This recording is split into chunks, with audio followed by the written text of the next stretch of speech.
नमो अरिहन्ताणं, नमो सिद्धाणं, नमो आयर्याणं, नमो उवज्रायाणं, नमो लोये सवसाहूणम्।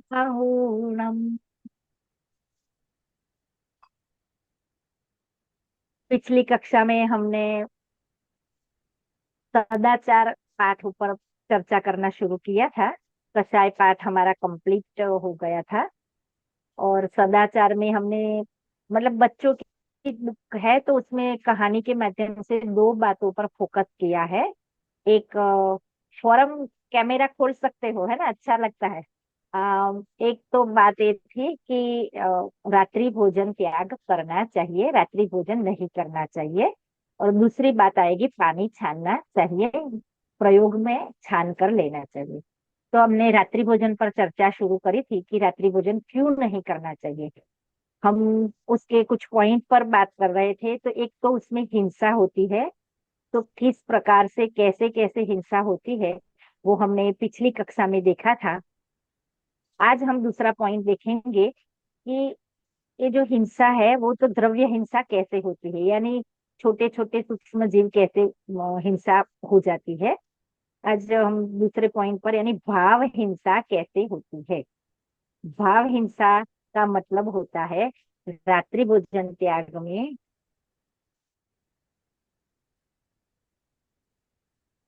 विरागी रात्रि भोजन त्याग में अ, आसक्ति आसक्ति यानी कि देखो, तीव्र कषाय तीव्र राग के बिना रात्रि भोजन संभव नहीं होता। शास्त्रों में उसके लिए उदाहरण दिया है कि जैसे अनाज का कौड़ खाना, है ना, और मांस का कौड़ खाना, दोनों में मांस खाने वाले की आसक्ति यानी राग बहुत तीव्र है।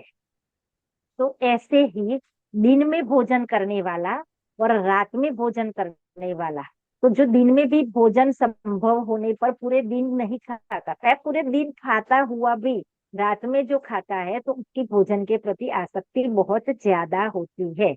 और उसमें और भी उदाहरण दिया है कि जैसे हिरन घास खा रहा है और बिलाड़ी जो चूहे को खा रही है ना, तो दोनों के खुराक में डिफरेंस है, दोनों की आसक्ति देखो। हिरन जो होता है ना, वो बड़ी मुश्किल से जो खा रहा है ना घास, थोड़ी सी आहट आ जाए ना तो फटाक से भाग जाता है। और बिलाड़ी ने जो चूहा पकड़ा है, बिल्ली ने उसको पीछे से मारो डंडे से तो भी वो चूहा नहीं छोड़ती, उतनी उसकी आसक्ति होती है।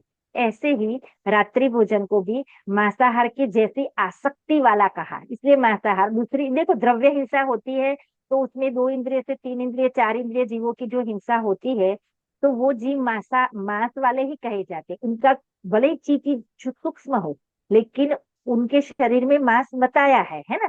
तो उसमें हिंसा होने से मांसाहार कहा है, तो द्रव्य हिंसा। लेकिन भाव हिंसा में भी आसक्ति इतनी ज्यादा है तो वो मांसाहार कहा जाता है। अच्छा, कोई कहे लेकिन हमारी मजबूरी है, हमारी ऑफिस वगैरह दूर है इसलिए रात्रि में भोजन करना पड़ रहा है ना।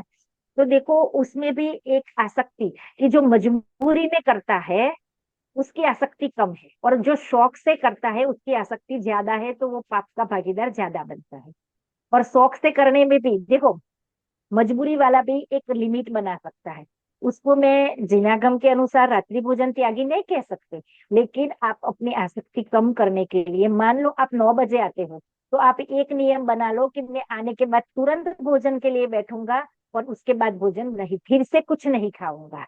एक मर्यादा बनाओ। हो सके, संभव हो सके तो शाम का भी टिफिन जिनको संभव है, बहुत सारे लोग ऐसे हैं जो लेके जाते हैं और वहां गर्म करके के भोजन करते हैं। अगर ये संभव नहीं है तो लिमिट आते से ही तुरंत करे और उसके बाद एक बार भोजन करने के बाद कुछ नहीं ले, जिसका जिस टाइम का है। अगर आप 8 बजे आ जाते हो तो 8:30 का, 7 बजे आ जाते हो तो 8, जिस प्रकार से, लेकिन एक लिमिट जरूर करे, है ना। ऐसे भी लोग होते हैं कि जिनको संभव नहीं होता, तो शाम का भोजन वो सिर्फ फल और कुछ ऐसे जैसे ड्राई फ्रूट्स है, कोपरा है, सिंगदाने है, बहुत सारे दूध है ना। तो ऐसी बहुत सारी चीजें भी ले सकते हैं। तो कुछ लोग ऐसे भी है जिससे उनके दो लाभ होते हैं, एक स्वास्थ्य का भी लाभ होता है।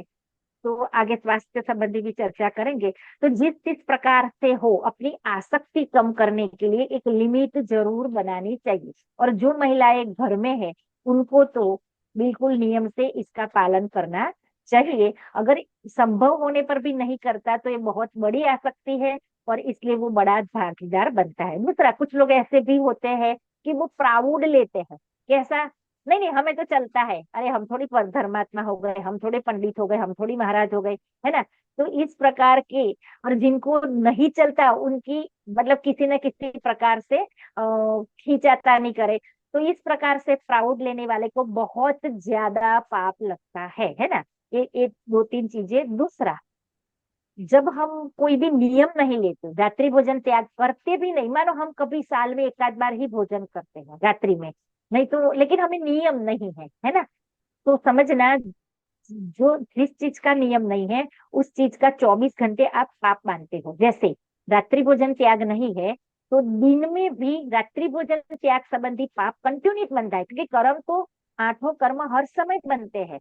तो जिस चीज का आपको त्याग नहीं है उस चीज का आपको 24 घंटे नींद में भी, आप जब नहीं खाते हो तब भी कर्म बनते हैं। इसलिए आसक्ति तोड़ने के लिए मर्यादा जरूर बनाना चाहिए, है ना। रात्रि भोजन त्याग के फल बताए, तो देखो हम जैसे रात्रि में त्याग करेंगे तो 24 घंटों में से 12 घंटे का भोजन हमारा लगभग लगभग त्याग रहेगा है। तो ये बताया है शास्त्रों में कि कोई व्यक्ति 12 महीने में 6 महीने उपवास करे और उसको जो फल मिले, वो एक भी उपवास किए बिना रात्रि भोजन त्याग वाले को, क्योंकि आधा समय उसने भोजन नहीं किया। देखो कोई महीने, साल में 6 महीने उपवास करे लेकिन रात्रि भोजन का त्याग नहीं हो, तो वो रात्रि में भी कर्म बांधता है, तो 6 महीने त्याग करके भी बाकी के 6 महीने तो उसके भोजन करने का पाप बांधा है। तो इस प्रकार 6 महीने उपवास करना साल में, और जो पुण्य बांधता है उतना पुण्य रात्रि भोजन त्याग वाला बांधता है ना। तो इस प्रकार से हमने दो चीजों पर चर्चा करी। एक तो द्रव्य हिंसा पिछली कक्षा में चर्चा करी थी, और भाव हिंसा यानी हमारी आसक्ति कैसे ज्यादा होती है उसमें, और उससे हम कर्म बांधते हैं। तो जिनागम में कोई भी चीज में जब हम भक्ष भक्ष पाठ आगे देखेंगे तो उसमें चीज आएगी कि कोई चीजें ऐसी है जिसमें कहते हैं अनिष्ट कारक अभक्ष, यानी जो चीजें बिल्कुल निर्दोष है, कोई भी हिंसा नहीं होती, लेकिन हमारे स्वास्थ्य को नुकसान करती है, तो उसे अभक्ष कहा है। क्योंकि बहुत आसक्ति के बिना, तीव्र राग के बिना स्वास्थ्य को नुकसान करने वाली चीजें का सेवन जीव नहीं करता, है ना। क्योंकि हमें बहुत, जैसे कोई चीज जिसे मिठाई बहुत पसंद है, बहुत ज्यादा डायबिटीज रहता हो और फिर भी वो मीठा खाता है, तो उस चीज में उसका राग बहुत तीव्र है, तो ये राग तीव्र है, उसका दोष बनता है। ऐसे ही रात्रि भोजन में तीव्र आसक्ति का दोष लगता है ना। अब स्वास्थ्य के लिए देखें तो रात्रि भोजन त्याग नहीं करने वाले का स्वास्थ्य खराब रहता है, और त्याग करने वाला का स्वास्थ्य अच्छा रहता है, एक सामान्य कथन से। कोई कहे नहीं नहीं हम रात्रि भोजन करते हम कभी बीमार नहीं पड़ते, है ना। तो ऐसा है कि ये लंबी प्रोसेस है, तत्काल कोई इसी से बीमार पड़ गया ऐसा देखा नहीं जाएगा। लेकिन साइंस भी कहता है, डॉक्टर्स भी कहते हैं कि दिन में भोजन करने वाले का पाचन तंत्र बहुत ही अच्छे से पाचन करता है, तो जो पाचन संबंधी समस्याएं है वो उससे वो बचता है, और सारी शरीर के रोग पेट से शुरू होते हैं। अगर आपका बिना पाचन हुआ अंदर कचरा इकट्ठा होता है तो रोग का घर कहा जाता है। तो इस प्रकार से हमारे जो फैमिली डॉक्टर है वो रात में भोजन नहीं करते, वो हेल्थ के हिसाब से नहीं करते, लेकिन वो फिर बहुत हो तो फल वगैरह लेते हैं, लेकिन बिल्कुल शाम के बाद भोजन सूर्य प्रकाश के पहले ही खा लेना, नहीं तो खाना नहीं। इस प्रकार हेल्थ वाइज वो आप अक्षय कुमार का नाम सुना होगा, वो रात में भोजन नहीं करता, किस रीजन से, हेल्थ वाइज है। तो फिट रहने के लिए भी डॉक्टरों की सलाह। और जब स्वास्थ्य खराब होता है तो नियम से हमारे परिणाम बिगड़ते हैं, हमारा धर्म चुकता है, मंदिर चुकता है, ये सब में भी नुकसान होता है, पैसे बर्बाद होते हैं। तो इस प्रकार से स्वास्थ्य खराब होने पर भी हम इनडायरेक्टली देखें तो हमारे धर्म से हम च्युत होते हैं। तो इस प्रकार से रात्रि भोजन त्याग के हमने देखे दोष, और इसके मतलब होने वाले फायदे त्याग करके, और नहीं करने वाला तो क्या क्या नुकसान होता है वो हमने देखा। दूसरा,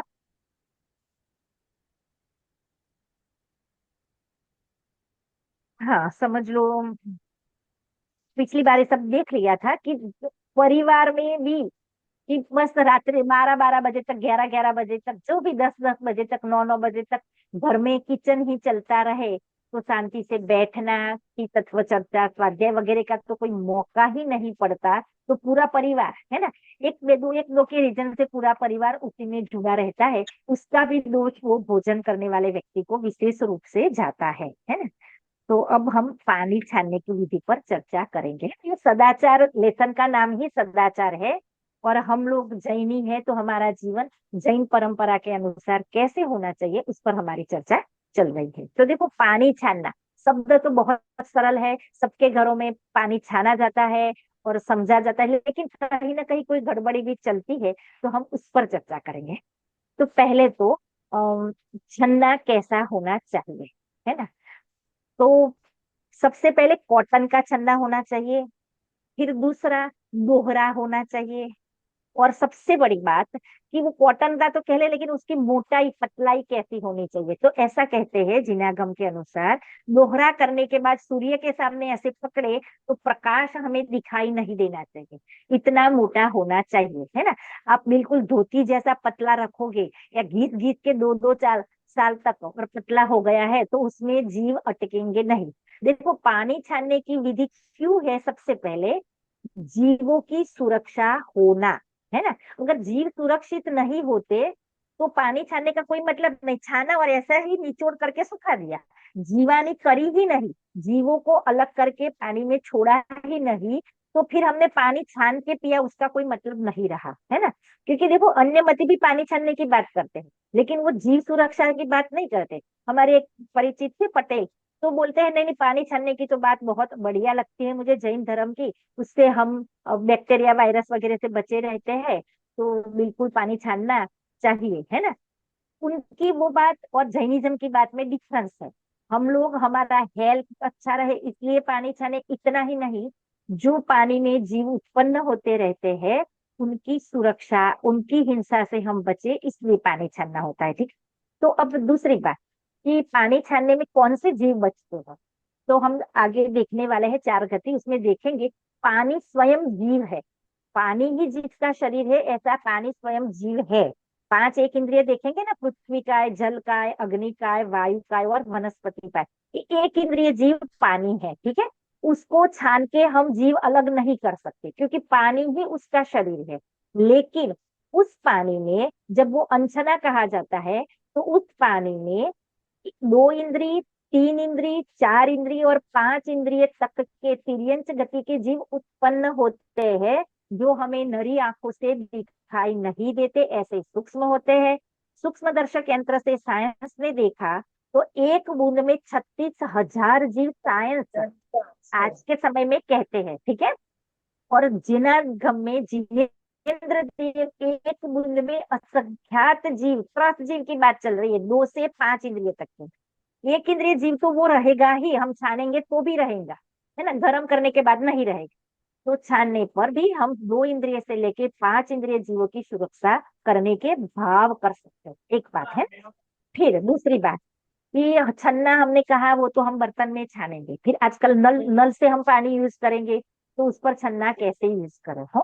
तो सबसे पहली बात, मैंने हर जगह ज्यादा से ज्यादा घरों में ये देखा है कि एक छन्ना लगाया और दिन ब दिन, जितने भी दिन चलता रहे, वो सड़ गया, उसमें काई लग गई, मतलब वो ग्रीन कलर का हो गया, आधा फट गया, तब तक लटका रहता है ना। और लोगों को लगता है हम तो पानी छानते हैं, है ना। तो ये बिल्कुल बिल्कुल गलत प्रोसेस है। इससे तो अच्छा है कि आप छन्ना ही नहीं लगाओ, क्योंकि क्या होता है समझना, आपने छन्ना लगाया, अब वो गीले का गीला रहा, तो अगर वो चिकना हो जाता है, उसमें दीमक लगते, तो उसमें त्रस्त जीव बहुत ज्यादा ज्यादा ज्यादा उत्पन्न होते हैं, तो वो छानने की जगह और दोष बन जाते हैं, ठीक है। तो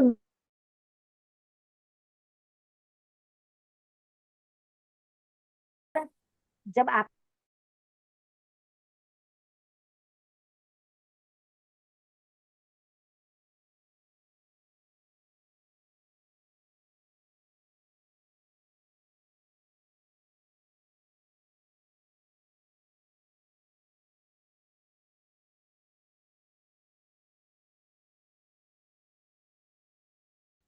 सूख जाए।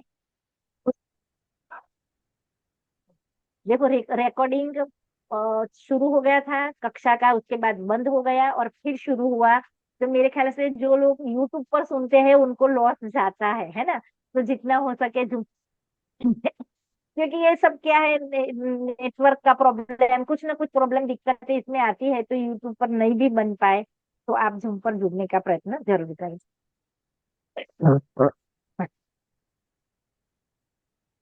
तो छन्ने को जीवानी करना बहुत जरूरी है। एक बात फिर, छन्ना कैसा हो, कॉटन का, तो जो मोजे जैसे कपड़े का आता है वो वास्तव में जिनागम अनुसार नहीं होता है ना। तो मैं तो कहती हूँ, देखो बाजार से आप जो छनिया लाए उसका कपड़ा पतला भी होता है, धोती जैसा भी होता है। तो मैं ये कहूँ कपड़ा रख सकते हो। जैसे मैं क्या करती हूँ, एक सजेशन दे रही हूँ कि जो मादर पाट आता है कॉटन का कपड़ा बाजार में, उसी के आप अपने आकार के, बर्तन के आकार के छन्ने भी काट सकते हो, और नल पे बांधने के लिए भी छोटे छोटे कपड़े ही रख लो, वो भी चल सकता है, दुगना करके ऐसे गोल भी डाल के। तो वो आपको बहुत जीवानी करने में भी आसान रहेगा, सीने की व्यवस्था नहीं रहेगी और बाजार के लाने की झंझट नहीं रहेगी। बहुत बढ़िया वो तरीका होता है। कभी मैं कपड़े से प्रैक्टिकल भी दिखा दूंगी, मैं घर में बच्चे आते हैं, बड़े आते हैं, उनको तो जरूर दिखाती हूँ। तो इस प्रकार से पानी छानना चाहिए। कोई ये कहता है कि फिल्टर का पानी हो तो छानना की नहीं छानना, क्योंकि वो तो फिल्टर होके ही आया है ना। तो देखो, वो फिल्टर होकर भी आया है तो अंत मुहूर्त में तो उसमें फिर से जीव उत्पन्न हो ही जाते हैं, है ना। और दूसरी बात, वो जो व्यवस्था है वो जैनिज्म अनुसार कैसी ठीक बैठती है हमें नहीं पता। जिनेन्द्र देव ने जो कहा है उस अनुसार हमें फिल्टर का पानी हो तो भी छान के यूज करने की व्यवस्था रखनी चाहिए। फिल्टर हो आप यूज करते हो तो हेल्थ वाइज ठीक है, लेकिन पानी छानने की अपेक्षा फिल्टर का पानी भी जरूर से छानने की पद्धति होनी चाहिए। अब इसकी मर्यादा क्या है वो जान ले, हम जितना पाल पाए, लेकिन जानना जरूरी है ना। तो देखो, एक बार छानने के बाद तुरंत अगर उस पानी को उबाल देते हो, बिल्कुल उबल आ जाए बरोबर, तो वो 24 घंटे तक अनछना नहीं होता। ठीक है, तो आपके पीने की पानी की बहुत बढ़िया व्यवस्था हो जाए। अगर आप 24 घंटे वाला नहीं उबाल सकते तो उसको गुनगुना थोड़ा सा गर्म करते हो तो 6 घंटे तक वो अनछना नहीं होता।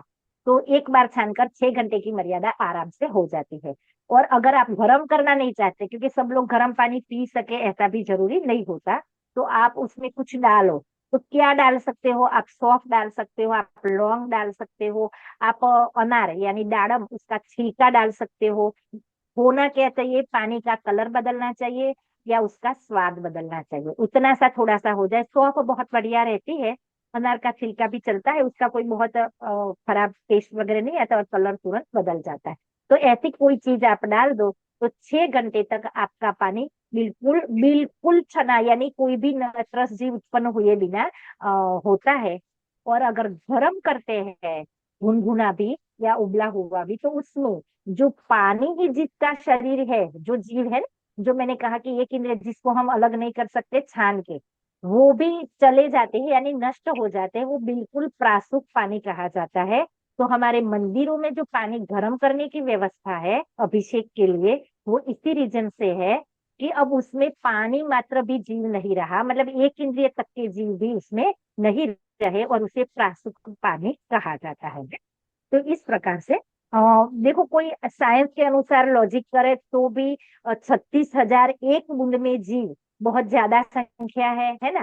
तो जो साइंस की बात माने तो भी जीवों की सुरक्षा करना हमारे लिए बनता है। और स्नान के लिए, बर्तन के लिए, कपड़ों के लिए भी एक छन्ना पानी अच्छे से छन्ना बांधो और छोड़ लो। कोई बहुत बड़ा टाइम भी नहीं जाता है, और घर में रहने वाले तो बहुत आराम से कर सकते हैं। तो इस प्रकार से हमें पानी छानने का सिस्टम अपने घर में बना के अहिंसक जैन विधि को फॉलो करना चाहिए। ठीक है, अब चौथा, अब आगे का लेसन हम शुरू करने जा रहे हैं आज। अब लेसन आगे है गति लेसन, है ना। गति नाम सबने सुना है, बहुत अच्छी अच्छी बातें इसमें हम सीखेंगे। तो देखते हैं, प्रश्न भी पूछ लेती हूँ, गति कितनी होती है।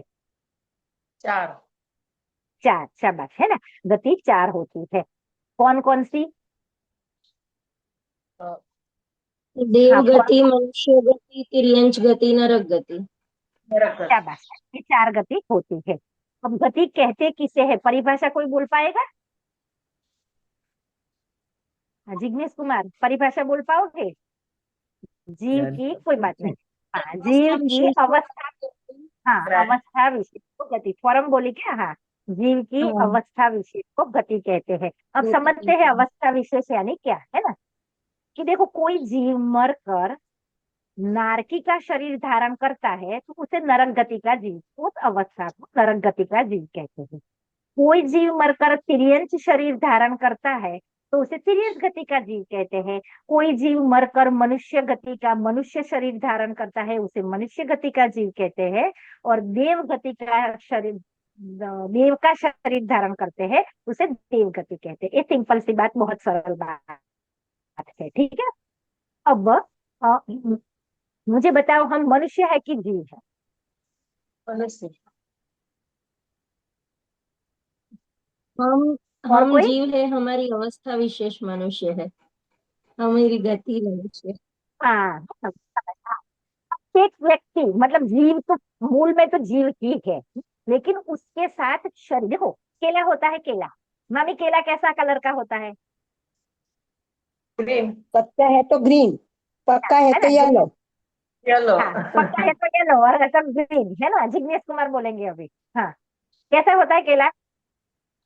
केला तो अंदर का जो है वो तो केला वाइट है, हाँ, लेकिन जो केला कैसा होता है?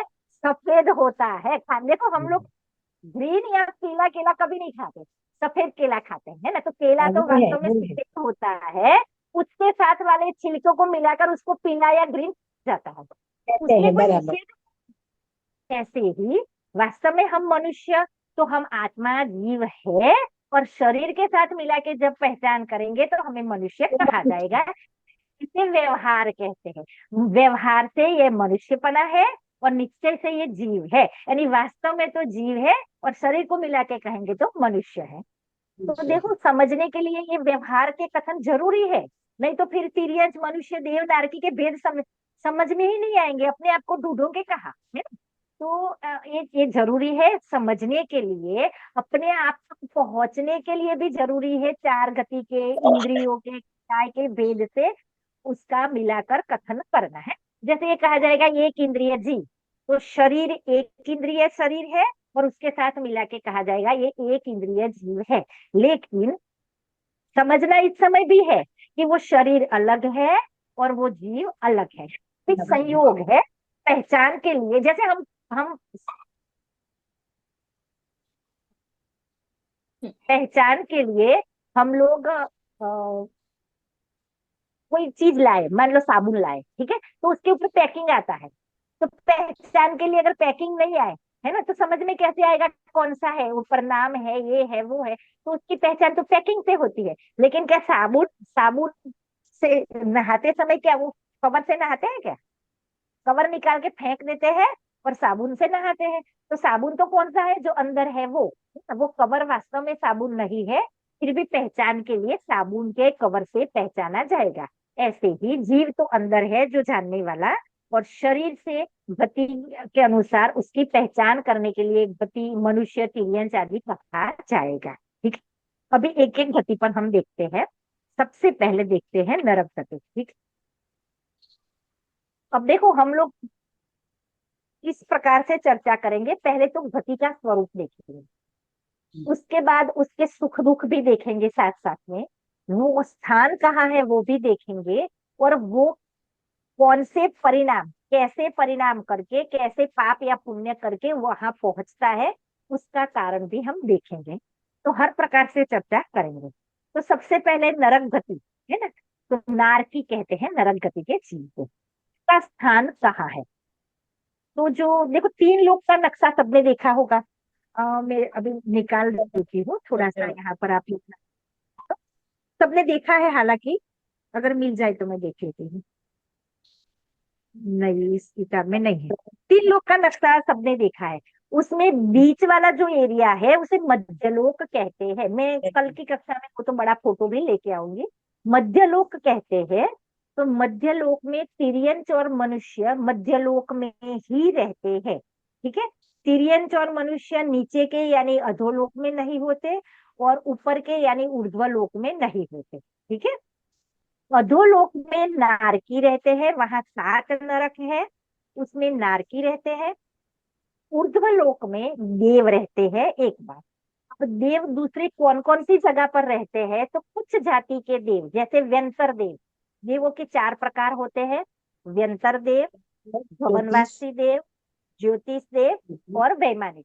ठीक, वैमानिक ले तो ऊपर के विमानों में ऊर्ध्वलोक में ही रहेंगे। ठीक है, ज्योतिषी देव किसे कहते हैं, सूर्य और चंद्र के विमानों में रहने वाले देव ज्योतिषी देव कहा जाता है।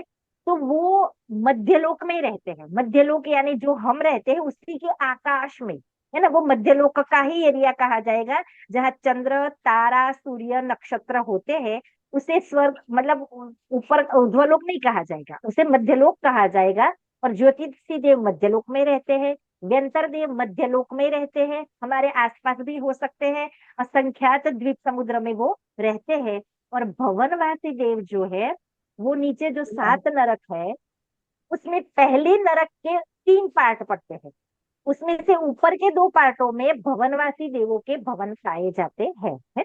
तो इस प्रकार से हमने चारों गति के जीव कहाँ रहते हैं, तो तिर्यंच गति के जीव असंख्यात द्वीप समुद्र में पाए जाते हैं। एक बात, ठीक है, मनुष्य गति के जीव उस असंख्यात मध्यलोक द्वीप समुद्रों मात्र 2.5 द्वीप में, यानी पहला द्वीप, दूसरा एक पहला समुद्र, फिर द्वीप, फिर समुद्र और फिर आधा द्वीप, उतने एरिया मात्रा में सिर्फ मनुष्य पाए जाते हैं। उसमें भी बहुत सारा कम कम होता जाता है मनुष्य के एरिया, वो हम आगे कभी देखेंगे। दूसरा, जो एक इंद्रिय जीव है जो तिर्यंच गति में आते हैं, समझना आप थोड़ा सा अलग से खुलासा।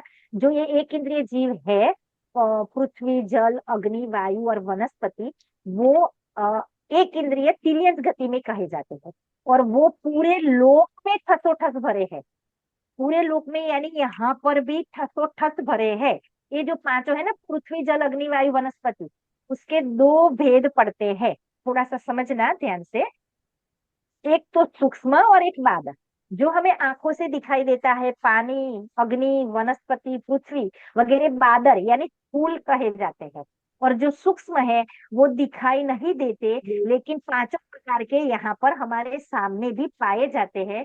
तो एक इंद्रिय जीव यानी एक इंद्रिय तिर्यंच गति के जीव तीनों लोक में पाए जाते हैं, तीनों लोक में वो है ना। तो इतना समझ में आ गया। अब कोई प्रश्न पूछे कि तिर्यंच गति के जीव 3 लोक में कितने एरिया में, तो पूरे तीनों लोक में। ठीक है, लेकिन एक इंद्रिय, 2 इंद्रिय से देखेंगे तो फिर असंख्यात द्वीप समुद्र में मध्यलोक में पाए जाएंगे। ठीक है, फिर 3 इंद्रिय, 4 इंद्रिय, 5 इंद्रिय तिर्यंच, और मनुष्य तो सिर्फ मध्यलोक के भी 2.5 द्वीप में ही ढाई द्वीप पाए में जाएंगे।